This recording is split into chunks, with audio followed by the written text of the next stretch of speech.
This conference will now be recorded.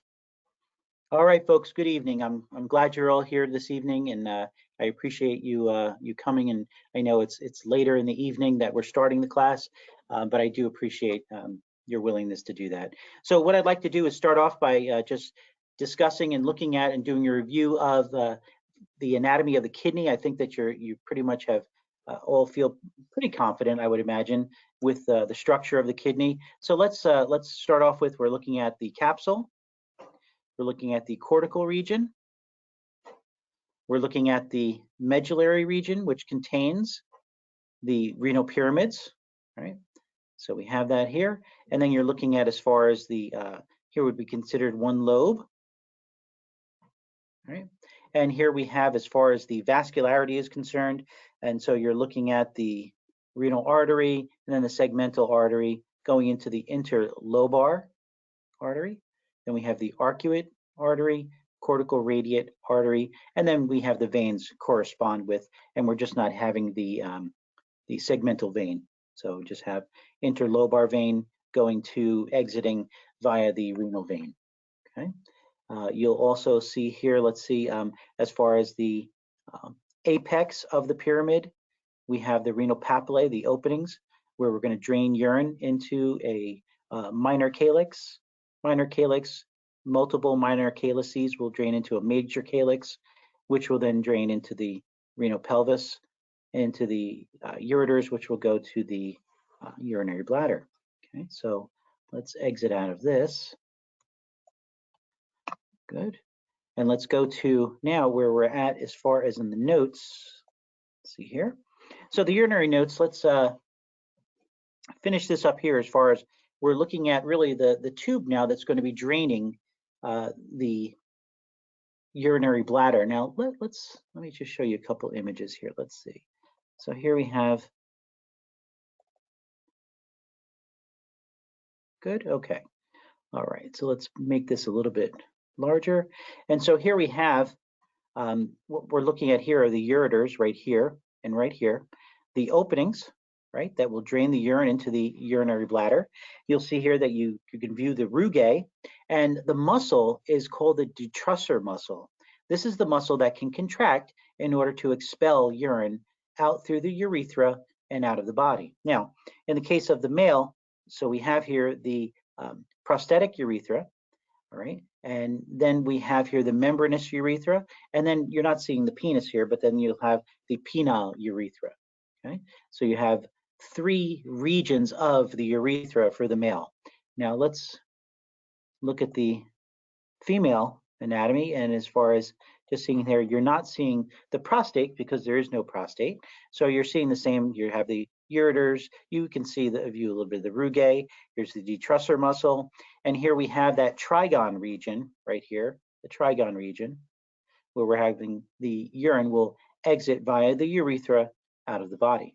Also, you're seeing here as far as which is nice, you're viewing the histology of the urinary bladder. And remember that the transitional epithelium allows for expansion as well as the rugae allow for expansion or filling up of the urinary bladder. Okay. All right, let's minimize that and let's go then into the urinary system notes. So you have here the urethra, a muscular tube, right? So again, this muscular tube again will have this transitional epithelium lining it and such. And so you'll see here transitional epithelia, especially closer to the bladder. The lining epithelium you're seeing here as far as the pseudostratified columnar epithelium. Okay. As we get to the orifice, the opening, right? Then we're looking at stratified squamous epithelium, because when you think about stratified squamous is really, it's an area where we can have sloughing off, we can have removal of cells, and there'll be the columnar, not the columnar, the squamous tissue, the epithelial tissue is rapidly dividing tissue. So it continually replaces it. And so having multiple layers, really important for that. As far as the sphincters are concerned, so these are what actually control the opening of where we're going to have urine pass through. So the internal and the external, we get this, right? So the internal, it's going to be involuntary. right? Smooth muscle. But the external, we actually control when, as we void, allowing for urine to exit the body. So skeletal muscle, right? That makes sense. You'll see here as far as the difference in the length of the urethra, will be a little bit different because the male, it's going to pass through the penis as far as that spongy or penile urethra, we'll call it. So prosthetic, membranous, spongy, aka penile urethra, and then exiting via this external urethral orifice, the opening. There's other terms that we can use to call this also, but just realize that it's just the opening that allows for the urine to pass out of the urinary system. So the term micturition is a term that we use for voiding, for urinating. And so you're seeing here 3 simultaneous events must occur. So the contraction of that detrusor muscle, we saw that one in the image just prior to this in the urinary bladder. It's the muscle, smooth muscle, controlled by the autonomic nervous system. Remember, when we talked about the parasympathetic nervous system, we said SLUDD, right? We said rest and digest. We said SLUDD, so salivation, lacrimation, urination. There we go. Digestion and defecation for the parasympathetic portion of the autonomic nervous system, or we could call it the automatic nervous system. You'll see here then the opening of that internal urethral sphincter, right? That needs to take place, and that's again smooth muscle, and it's we're not controlling it, so it's unconscious control. But then we have to actually have that conscious control. Hence, you see here the external urethral sphincter is again skeletal muscle, so it's the somatic nervous system. Okay. Then we get to when we're looking at here as far as for infants. Okay, so distension of the bladder activates stretch receptors, which will then cause excitation of, and again, we talked about that parasympathetic is what's going to allow for urination. So parasympathetic neurons in the reflex center in the sacral region of the spinal cord, right, leads to the contraction of the detrusor muscle, understood, because that's going to actually push and expel the urine out of the body. Opening of the internal sphincter, and then what's going on here is inhibition of the somatic pathways to the external sphincter allows for its relaxation and opening. Yeah, again, realizing that an infant doesn't have this conscious control. This develops over time. So you're looking here below in the pontine control center. So the pons, right? So the pontine control center, you're seeing here between the ages of 2 and 3. This is when now. Can some children learn this a little bit younger and such? Yeah, that can happen, but still, it's developmentally. This is really the time period here. Okay, so you're seeing here, pontine storage center inhibits micturition, right? Inhibits the voiding, inhibits parasympathetic pathways, and excites sympathetic and somatic efferent pathways. Micturition center promotes micturition, right? It promotes the ability to void, to urinate. And so there's going to be then excitation of those parasympathetic pathways of the autonomic nervous system, allowing for voiding to take place, and it's going to inhibit the sympathetic and somatic efferent pathways. Okay, so pretty, makes sense as far as when we're just kind of like this, just a little bit of a review regarding what's going on as far as with the different aspects of the nervous system. Okay.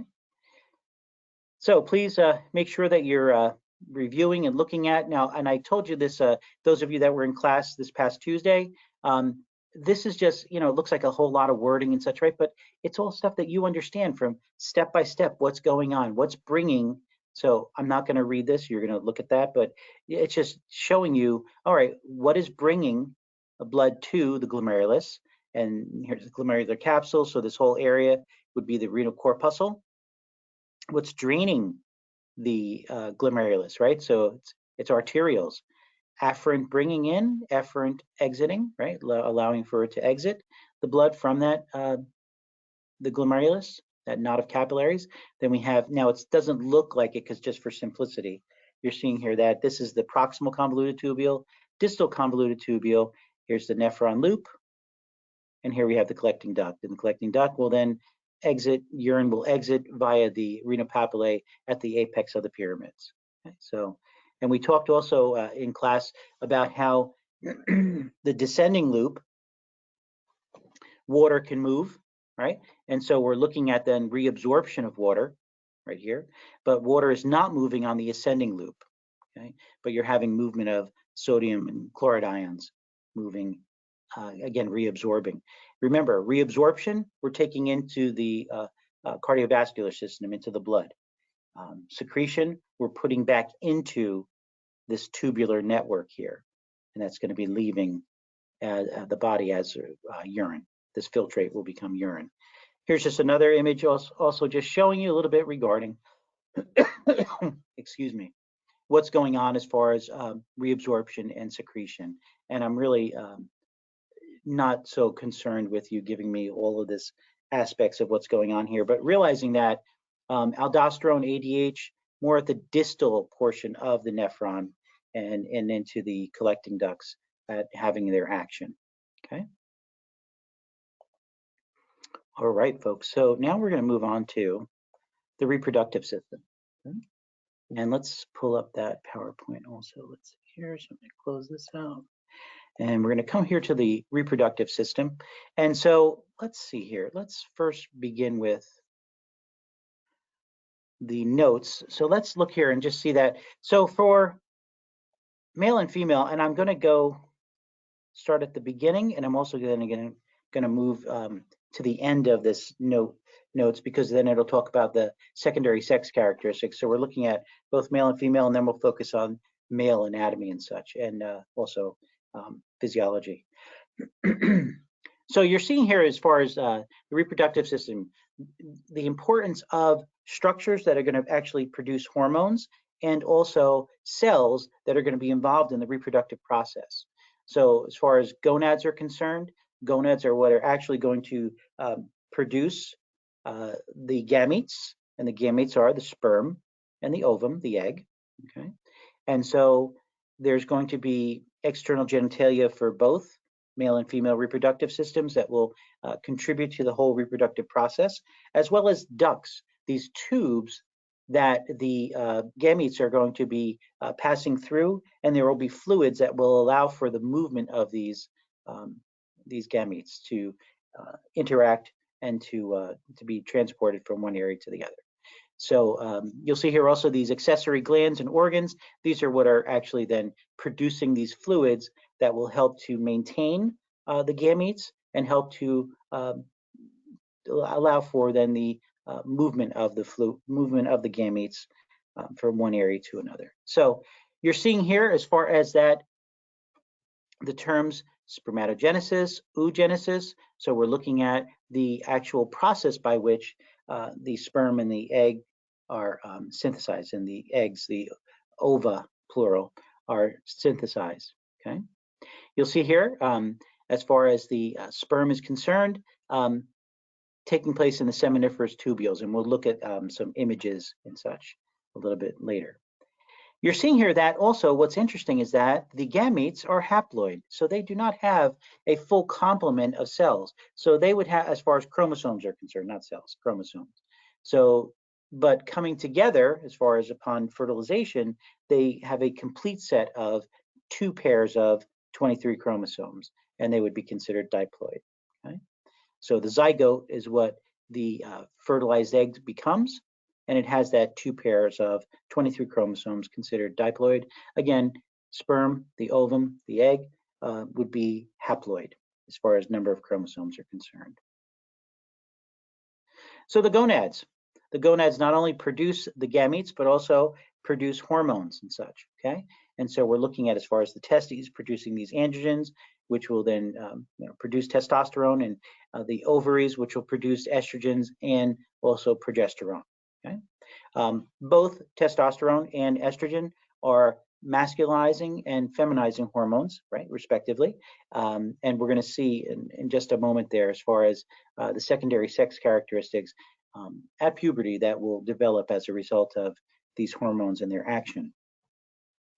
We'll also see, folks, as far as that these hormones have specific functions as far as aiding in the process of the maturation of the respective reproductive structures present within each system, as well as the maintenance of, as a patient is sexually mature and is able to reproduce, the cycles that are going to occur and such.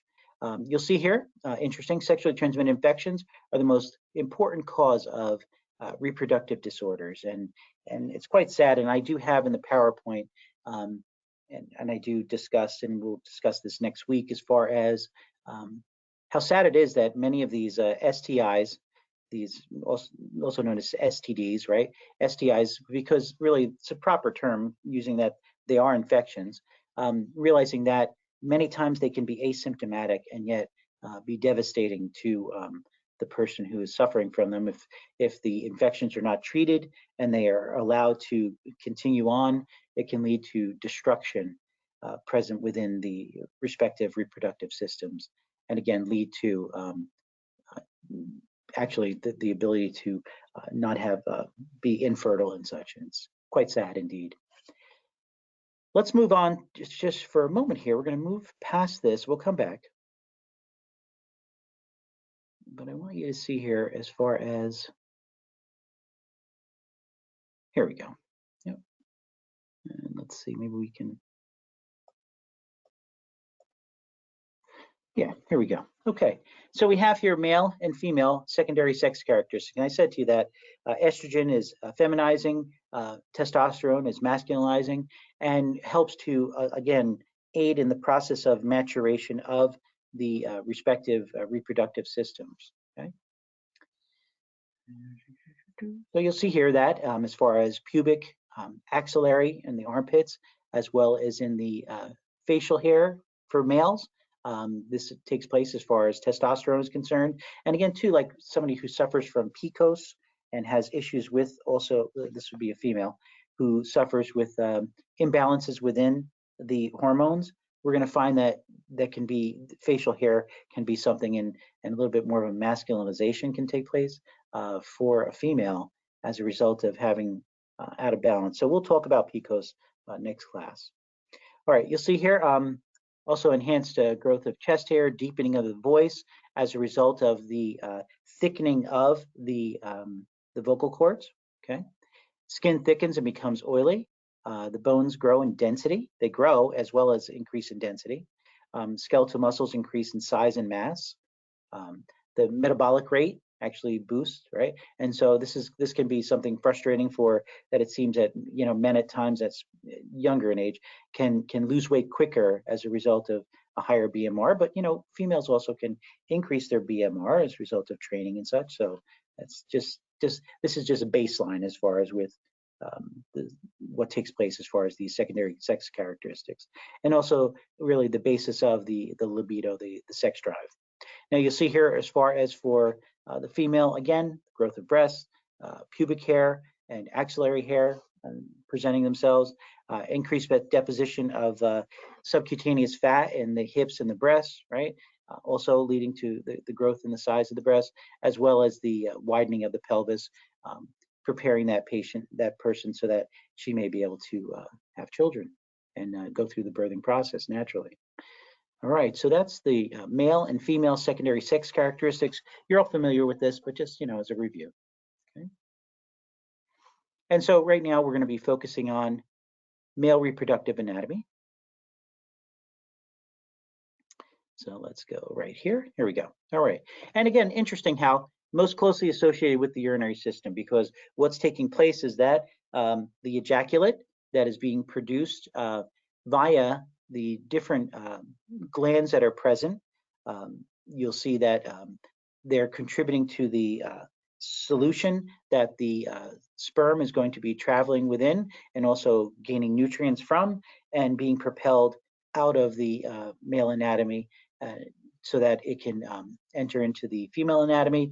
And also understand that this solution, this ejaculate, is so very important to have a concentration of not only nutrients, but also the ability to buffer the acidity of the female reproductive system.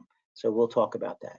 So you're seeing here that these ducts, right? So these ducts, the epididymis, the ductus deferens, or also known as the vas deferens, the ejaculatory duct, the urethra, right? And so we have, again, the multiple stages as far as what's going on with that in this case, as far as for the sperm being delivered, passing through, as far as you have there the prostatic urethra, and then the penile urethra, or aka the spongy urethra, and then the urethral meatus, or the urinary meatus, right? So we talked about, it's just the area where the exiting from the male anatomy. So these ducts, these tubes, right? Okay, there can be contraction that can take place in order to allow for it to be sent out, right? So you'll see here, as far as the epididymis, this is where maturation of the sperm occurs, right? As well as the storage of the sperm, okay? And it's very tightly wound. And so that, and you'll see that, again, this is bilateral because there are two testes, right, in normal anatomy. And you'll see if it's stretched out, approximately 20 feet long, which is really pretty insane when you see what's going on there. It's quite remarkable. And again, approximately less than a month for sperm to mature. The vas deferens, aka the ductus deferens, okay, only about 18 inches long. Strong muscular tube, and this makes sense, right? Because it will contract with ejaculation and allow to propelling of the ejaculate and the sperm present within. Passing through the ejaculatory duct, which is not a very large area, not a very long area. You'll see here, interesting enough, right, to make mention of, as far as birth control process, as far as going through a vasectomy. So we have your cutting of the vas deferens, and ligating, tying off it so that this way it can prevent any. So the patient who has a vasectomy is still going to be producing sperm, still going to be producing ejaculate. Okay, it's just that we're trying to prevent the sperm from entering into the ejaculate by cutting the tube that leads to the outside world. So that's a good thing, if that's what you choose. You'll see here again, the prostatic urethra, membranous urethra, spongy urethra. And again, that you'll see here, where were they pointing at? Yeah, urinary media. So you should be able to write this out like this, folks. Remember how we've talked about what is the pathway of light entering into the eye, pathway of sound entering into the ears, right? What's going on as far, so how about also what's going on as far as the pathway of the sperm and the ejaculate exiting from the gonads into out of the body, okay? So the spermatic cord, this is interesting, and I'll show you this in lab because I'd like you to, I will go over the two models just to give you an idea. Like I said, I won't be testing you in the lab on the models for it. I will be giving you, that'll be on, reproductive system will be on the final exam, but I still want to be able to show it to you there. But realizing that the spermatic cord is a structure that contains the vas deferens, nerve fibers, blood vessels, and lymphatics, okay? You'll see here the testes are contained within the scrotum. Again, the testes are the gonads. And this term cryptorchidism, okay, condition in which the testes do not descend. You might have heard of this before, okay? The most important risk of for cancer of the testes in young males is noted as this. So it's important that we do determine if there is a situation where the testes have not descended, that we need to do something about that. Okay? You'll see here also that quite interesting. So there are two muscles, the dartos and the cremaster. Okay, these muscles right here will allow for the maintenance of temperature control for the testes, because the ideal environment for spermatogenesis is about 3 degrees cooler than what goes on as far as the core body temperature. So lower temperature is necessary for sperm production. And so, so if it's hot, so why would we tell the male to, in the hot shower, if you're going to look for and palpate and do a self-check as far as the testes for any lumps or bumps, right? Just like we would have also the female looking for doing a breast self-exam, right? You want it like in a shower with more hotter water. It'll allow then for a dropping of the testes. So it'll allow for a relaxation of the cremaster muscle and easier access to palpate the testes and looking for any lumps and bumps and such that could be indicative of any type of cancer process. So the dartos, right, will work at wrinkling the scrotum, and the cremaster will work at elevating or relaxation and lowering the testes. Again, regulation of temperature of the testes. You'll see here. Let's look at some images here. So let's go here. Okay, all right, folks. So here we're looking at the scrotum, the skin sac. We have here the testes, so one testis, right? And here's that epididymis. So that epididymis is, again, approximately 20 feet long. So it's all coiled up, folks. And so this is, again, where maturation and storage of sperm takes place, right here in the epididymis. Here would be the vas deferens, aka the ductus deferens. And then you're seeing here that we have seminal vesicle, one of the structures that's going to contribute to the ejaculate, right here. We also have the bulbourethral gland right here, also contributing to the ejaculate, really more of the pre-ejaculate, and then the prostate gland right here. And so here we have, right here would be the ejaculatory duct, right? And then entering into then the prostatic urethra. Here's membranous urethra right here. And then the penile or spongy urethra right here. Because why would we call it the spongy urethra? Because this aspect of the penis is the corpus spongiosum, and then this would be corpus cavernosum for the erectile tissue of the penis. Let's see here. Here we're having just a portion of the ureter that's cut. So this is the urinary bladder right here, superior to the prostate. Okay. And here we have this is an A to P or coronal view, right, of the male anatomy. And here you're seeing those seminal vesicles. You're not seeing the bulbourethral gland, but you are seeing the prostate gland, right, as well as, so you have here prostatic, membranous, penile or spongy urethra. Okay. And again, you're having here as far as the corpus spongiosum and then cavernosum as far as the erectile tissue of the penis. Let's see what else here we have. Okay, so then the seminiferous tubules. So do you recall? So so in the notes there that we were looking at earlier on, we'll come back. Oh, right here. Okay, yeah, well, right here. It was in the beginning, but here, the seminiferous tubule, this is where we have spermatogenesis taking place. So maturation in the epididymis, spermatogenesis in the seminiferous tubules, okay? So look at this here, each testis, right, so one testis, right, divided into approximately 250 lobules, each containing 1 to 4 of these seminiferous tubules. So this is where many, many sperm are being produced, right, spermatogenesis. Now, what you'll see here, let's go back to the image here, okay? Here we go, good.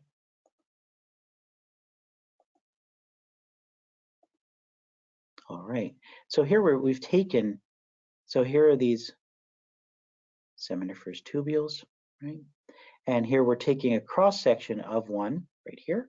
And here you're seeing as far as the, so when it really goes from the outermost aspect of the seminiferous tubule to the lumen, where the lumen is where we have then the maturing sperm that will then enter into the lumen and then enter into the epididymis, right? Again, approximately 20 feet long, via these efferent ductules right here that will then lead to these epididymis and lead to then the maturation and storage, again, approximately 20 days or so, so less than a month.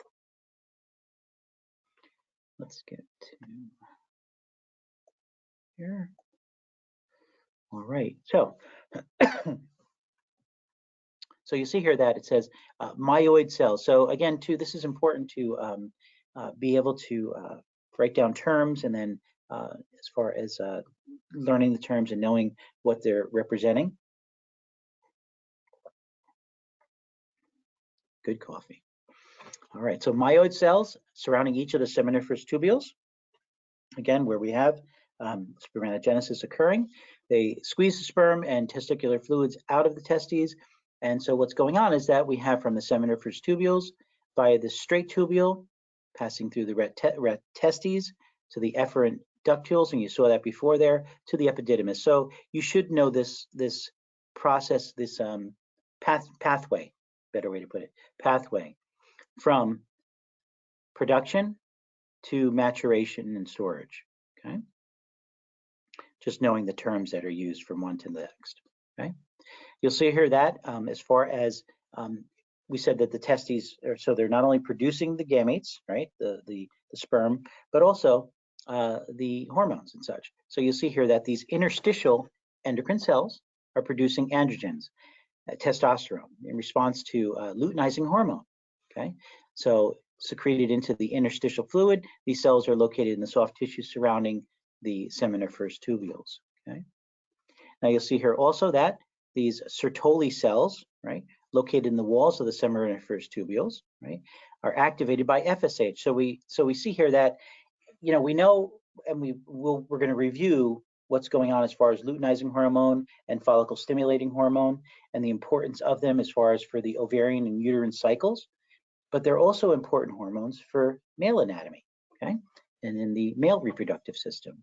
So you're seeing here that as far as luteinizing hormone contributing to production of testosterone, you'll see here as far as the Sertoli cells activated by the FSH and aid in spermatogenesis.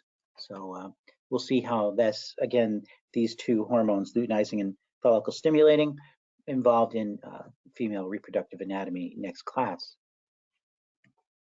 You'll see here that these Sertoli cells, right, are very important as far as supplying nutrients, right, and also maintaining the hormonal levels for the developing sperm. So contributing to the whole process, like it says here, aiding in spermatogenesis.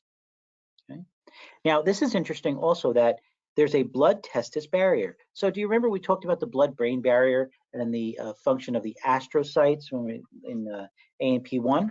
Well, and protection of the brain from the blood and the what can be present within the blood that could cause infection and issues with the nervous system. Well, the blood testis barrier is present because really what's going on is that the sperm can actually elicit an immune system response. It's an easy way to put it, okay? Conclusion, prevents the activation of the immune system by the sperm, okay? So let's look at this here. So this blood testis barrier formed by the Sertoli cells, again, involved in supplying nutrients, maintaining hormonal levels. You'll see here that isolates the further developed stages of germ cells, these sperm, from the blood. It's a physical barrier between the vasculature and the seminiferous tubules of the testes. So again, too, interesting how we have here. So we've got this, just again in the kidneys, we have a tubular system as far as the nephron is concerned, and then we have the cardiovascular system. They interact with each other. Here in the case of the reproductive system, right, for the male, we have here a tubular system, right? So we've got that, the vas deferens, the epididymis, the vas deferens, right, what's going on with the urethra and such, and a separation between the cardiovascular system, the blood. Excuse me, one moment, please.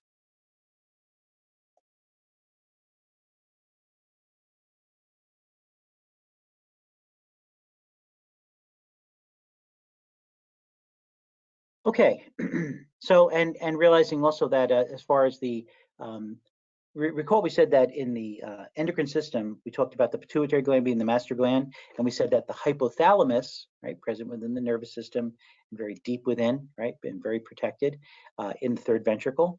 The hypothalamus is the master controller of the master gland, and so releasing this releasing hormone, this gonadotropin releasing hormone, now which will in turn what? Without it, right? GnRH and the gonadotropins that are the testes will atrophy. So it contributes to normal, healthy hormonal balance within the reproductive system. So without it, testes are going to atrophy, sperm and testosterone production will cease, and that's a very bad thing and not a good thing. Okay. Now, as far as the spermatogenesis is concerned and the spermatozoa. So I want you to know that they begin as a spermatogonia, and then they end as the mature spermatid. Okay, begin as the spermatogonia, and then they end as the mature spermatid. Okay, and you'll see here, as far as structure is concerned, there's a head, a midpiece, also known as the body, and a tail. We get this. It's not a very difficult anatomy to understand. Realizing that the head, there's something called the acrosome. It's an organelle that develops over the anterior half of the head and contains an enzyme that allows for then, in order to allow for fertilization, the ability to penetrate this enzyme allowed to penetrate the oocyte, the egg, but only one is allowed to do that. You'll see here also that in the midpiece, the body, there's many mitochondria. Why would we need this? Well, in order for the sperm to be able to propel itself, mitochondria is needed, ATP production is needed in order to provide the energy for the movement of this tail. And you'll see here that propelling the sperm to the ovum, to the egg, 3 millimeters in an hour. And understand that the ejaculate has in solution the ability to really, let's say, more alkaline as far as the acidic environment of the vagina and such, the birth canal. The ejaculate is going to be more along the lines of a buffer and allowing for then the ability for then the sperm not to die, but to be able to be propelled and to move through the birth canal to the egg. Let's see here if we can, let's see, here we go. Okay, so here we have, as far as the, seeing here that there's the acrosome containing the enzyme being produced. We have here the condensed nucleus in the head, and then here would be, yeah, the neck, right? The midpiece, the body, containing the mitochondria, important for production of ATP, and contributing to the ability for then the tail to be able to move, the flagellum. And understand that this is the only, as far as cells are concerned, yeah, so like bacteria and such, they can have not only just one flagellum, but many, right?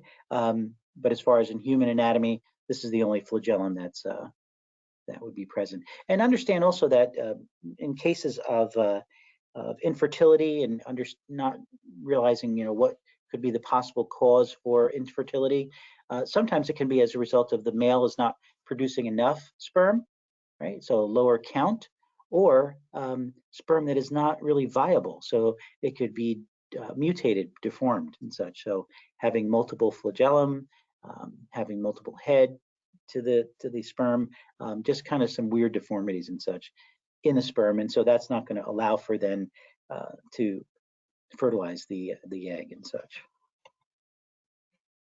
And different careers, different jobs also. So truck drivers, people who sit for long periods of time. Truck drivers are sitting, as well as there's vibration that goes on within the seats as a result of being in a big rig, a truck. And that can also lead to decreased sperm counts.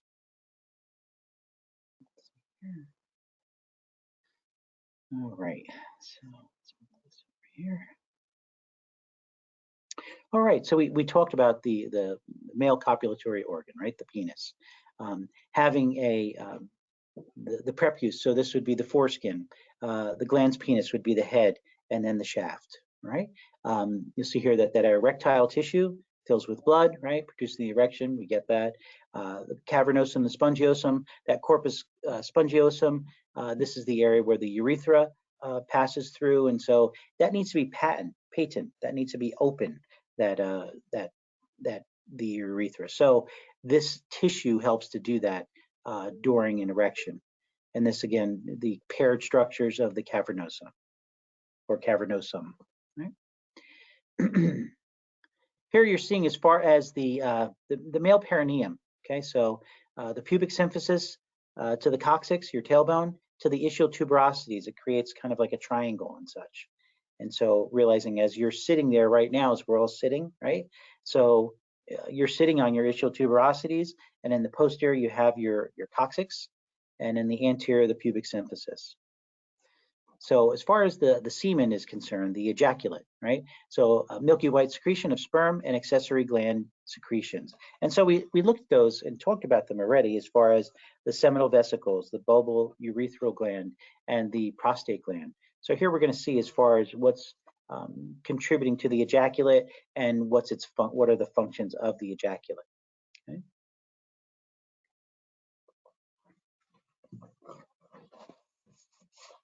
All right.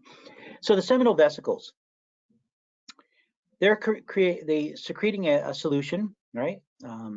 So approximately 70% of the semen of this ejaculate is produced by the seminal vesicles. So again, let's look at the structures there so we can remind ourselves for a moment here. Yeah, that's a better image. So as we're looking at this A to P image, you're seeing here these structures right here, paired structures, right? Paired structures. The prostate gland, not a paired structure, one structure, but here we have the seminal vesicles. Okay. So again, contributing to approximately 70% of the ejaculate. So containing fructose, right? So again, this sperm can use this to produce the ATP. This is a type of sugar and important as far as a nutrition source. Prostaglandins, okay? So this is quite interesting, and you probably have not ever heard of this, but causes the female reproductive organs to undergo smooth muscle contractions, which will aid in the movement of the sperm in the reproductive pathway of the female. That's pretty wild. Present within the ejaculate. And also a more basic solution. So it's, again, the vagina and the birth canal is acidic, right? So this is a more basic solution, which will help to buffer that acidic environment. This brings the sperm solution, so the ejaculate, back to a more neutral pH, helping to counteract the female's acidic environment, okay, for the sperm and allowing for the motility and the viability of the sperm. The ejaculatory duct is, what is a duct? A duct is just a tube. So this is a tube, a duct of the seminal gland and the vas deferens, okay? So the vas is just again, the ductus deferens, also known as the vas deferens, interacting with the seminal gland, the seminal vesicles, and producing this ejaculatory duct, upon which then the ejaculate will pass through the prostatic urethra. So again, then we have here the prostate gland. Surrounds the urethra, produces an alkaline solution, right? This too can help to counteract the acidic environment of the female reproductive system, very important. The bulbal urethral gland, also known as the Cowper's glands. I don't know if you've ever heard that term used before, Cowper's glands. But these glands, thick, clear mucus, right? This is really initially secreted upon arousal and in the beginning stages of the whole active copulation of having intercourse, and serves to lubricate the head of the penis, okay? Just aiding to the whole process of copulation. Secondary function is to clear the urethra of any urine or any waste, right? So this would make sense.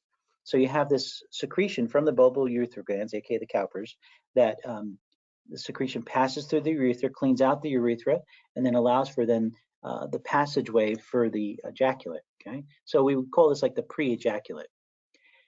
Secondary function, yeah, that, and neutralizes any traces of the acidic urine. Interesting, right? Yeah, we recall that we said we just looking at the urinary system just prior to this chapter and how it's a little bit on the acidic side of things. Now, so as far as with the whole process of copulation and such, so think about this, that the parasympathetics allow for erection. So parasympathetics point, sympathetics shoot, or allow for then the ejaculation to occur. I know that's kind of crass, but it's just something it's pretty, if you could kind of just put those together, parasympathetic point, sympathetic shoot, that just helps you as far as remembering as far as ejaculation was controlled by sympathetic control, and the erection is controlled by the parasympathetic response, okay?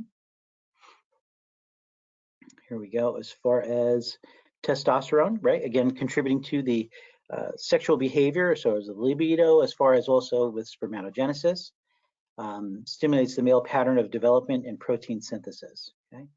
Let's see here. And so we're looking at, as far as spermatogenesis, beginning at puberty, okay? Mitosis. Now, so here's something that I believe I've talked about this maybe early on, maybe not, but I'll just remind you now. So mitosis, so mitotic division, cellular division, right? We have one parent cell and we produce then two identical daughter cells. So that's what takes place throughout the body as far as the cells are concerned, except for the gametes. So with the gametes, we have meiosis that's taking place also. And so this is allowing for the production of haploid cells, right? Cells that have half the chromosomes needed, right? And so again, upon fertilization, then we have a diploid cell being produced. We have a cell that has a full complement of chromosomes, two pairs of 23 chromosomes. Okay? Here, so as far as, yeah, so let's take a look at this for a moment here. So look at so if you take a look at the prostate gland, right? Can you imagine if it became enlarged, the prostate gland itself, right? What would happen to the tube right here, right? The prostatic urethra, and realize what's superior to that, but the what? The urinary bladder. So in order to void, where does the urine have to pass through? Prostatic, membranous, and then spongy urethra. Okay, so if this prostate gland becomes enlarged, is that going to be a problem as far as passage of urine? Yeah, absolutely. So, and let's get back here. Here we go. So benign prostatic hyperplasia. So we have this growth of this enlargement of the prostate, not a cancerous form as far as it's not going to spread to other areas and such. Age-related, distorts the urethra, contribute to nocturia, which is getting up in the middle of the night to urinate, to void, to micturate. Yeah, so but prostatic cancer, now this is an issue, and can benign prostatic, so BPH, we're concerned about these things, right? And so look at this here. Second most common cause of cancer death in males. My dad actually so my dad is 81, and he just went through 1 year ago. Yeah, 1 year ago, he went through about 4 months of treatment regarding different X-ray treatment and such in order to, and also some chemotherapy in order to take care of his prostate cancer. And he's very well now and doing good, but pretty scary stuff though, I have to tell you. So yeah, so second most common cause of cancer death in males, prostate cancer. So having the PSA levels checked, these are blood tests that's done. Oh, thank you very much, appreciate that. Yeah, very important. A digital exam, which is a very kind of an uncomfortable type of a thing to experience, but realizing that, let me just show you again here. Let's show you the lateral view of the male anatomy. And so here would be the anus, right? And so we have here the anal canal and the rectum, right? And so here's the prostate gland. So in order to palpate the prostate gland, how could you do this, right? It's an internal structure. Well, if you were to put a digital examination, a finger, in through the anus and in through this region, yes, you could palpate what's going on as far as the prostate gland, and even palpate if there's any lumps or bumps on that structure. So so it's invasive, but it's not really causing any type of issues. So it's a low-tech way of examining the prostate gland. Okay. All right, very good. All right, folks, so I'm going to stop recording.